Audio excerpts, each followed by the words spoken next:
سورج طلوع ہوئے خاصی دیر ہو گئی تھی، لیکن اس کی کرنوں میں گرمی کی شدت محسوس نہیں ہو رہی تھی۔ عبداللہ نے آسمان کی طرف دیکھا تو بادلوں کا دور دور تک نام و نشان نہیں تھا۔ آج سورج کو کیا ہو گیا ہے؟ اس کی روشنی بہت ہلکی اور اس کی کرنوں میں گرمی کی شدت نہیں ہے۔ اس کی کیا وجہ ہو سکتی ہے؟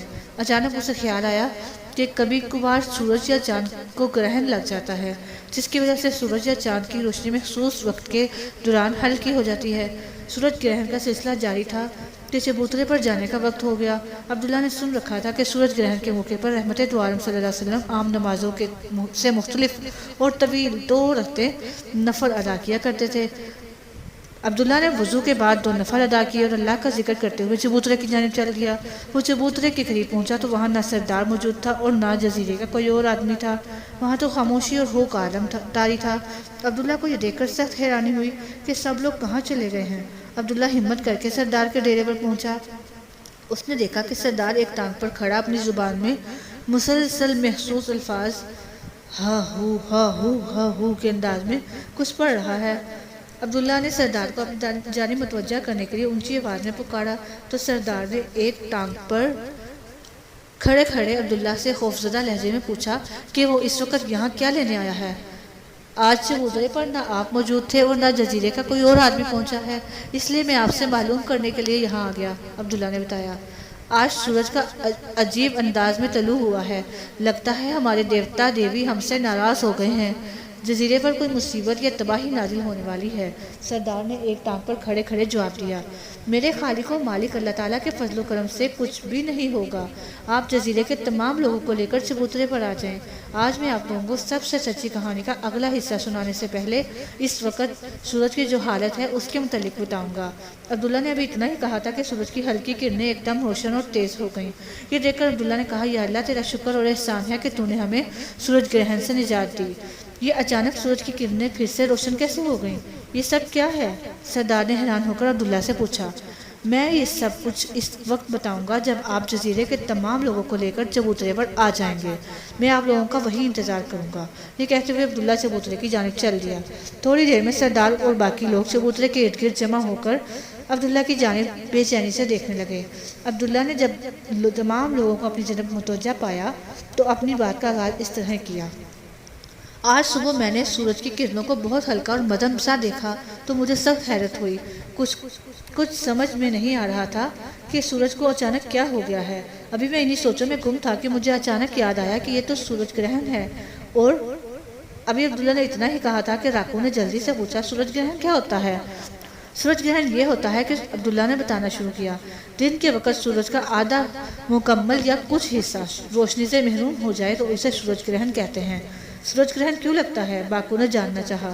آپ لوگوں کی دلچسپی کے لیے بتانا چاہتا ہوں کہ اللہ تعالیٰ نے جو کائنات بنائی ہے، جس میں زمین، چاند، سورج اور دوسرے ستارے اور سیارے اللہ کے حکم سے اپنے اپنے محسوس مقام پر مسلسل حرکت کر رہے ہیں اور چل رہے ہیں۔ جب کبھی سورج اور زمین کے درمیان کچھ دیر کے لیے چاند آ جاتا ہے تو اسے سورج گرہن کہتے ہیں۔ جس طرح آج صبح سے لے کر تھوڑی دیر پہلے تک سورج گرہن لگا ہوا تھا، عبداللہ نے تفصیل سے بتایا۔ ہم نے تو اپنے باپ دادا سے سن رکھا ہے کہ جب دیوتا اور دیوی ناراض ہو جاتے ہیں تو اس وقت سورج کی روشنی بہت ہلکی اور مدھم ہو جاتی ہے، اس لیے ہم سب سخت خوفزدہ ہیں، سردار نے کہا۔ رحمت دو جہاں صلی اللہ علیہ وسلم کی اس دنیا میں آمد سے پہلے جزیرہ نماء عرب میں بھی جب کبھی سورج گرہن لگتا تھا تو اللہ کو نہ ماننے والے لوگ یہی کہتے تھے کہ دیوتا اور دیوی ناراض ہونے یا کسی بڑے آدمی کے پیدا ہونے یا مرنے پر سورج گرہن لگتا ہے۔ لیکن رحمت دو عالم صلی اللہ علیہ وسلم کے زمانے میں جب سورج گرہن لگا تو آپ نے لوگوں کو بتایا کہ سورج اور چاند اللہ تعالیٰ کی نشانیوں میں سے 2 نشانیاں ہیں جن کے ذریعے سے اللہ تعالیٰ اپنے بندوں کو ڈراتا ہے۔ سورج گرہن لگنے یا نہ لگنے میں اللہ تعالیٰ کے علاوہ کسی اور ہستی کا کوئی عمل دخل نہیں ہے، عبداللہ نے بتایا۔ جب سورج گرہن لگتا ہے تو مسلمان اس موقع پر کیا کرتے ہیں؟ ساگو نے پوچھا۔ رحمت دو جہان صلی اللہ علیہ وسلم نے اپنے ماننے والوں کی زندگی کے ہر معاملے میں ہدایت اور رہنمائی فرمائی ہے۔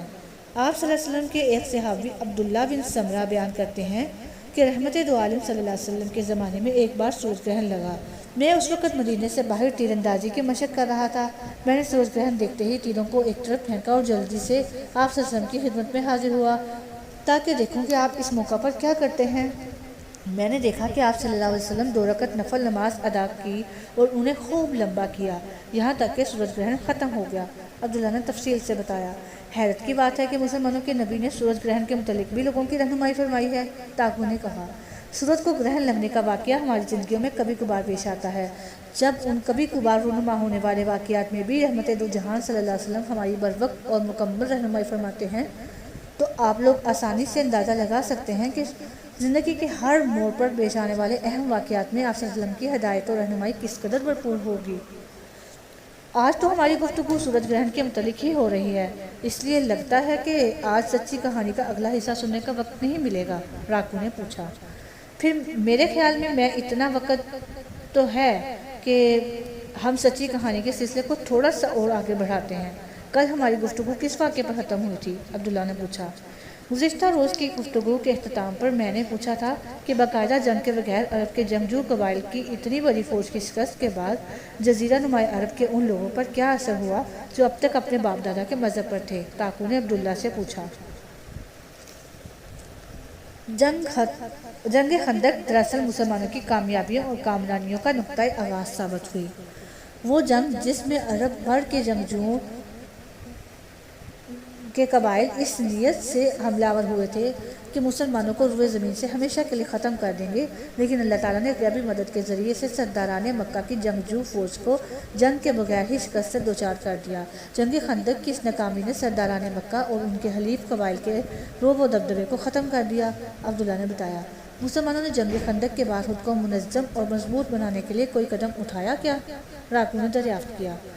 سورج گرہن کے واقعے کی وجہ سے آج ہمارا خاصا وقت سورج گرہن کی وضاحت میں لگ گیا، اس لیے اللہ نے چاہا تو باقی باتیں کل ہوں گی، عبداللہ نے چبوترے سے نیچے اترتے ہوئے کہا۔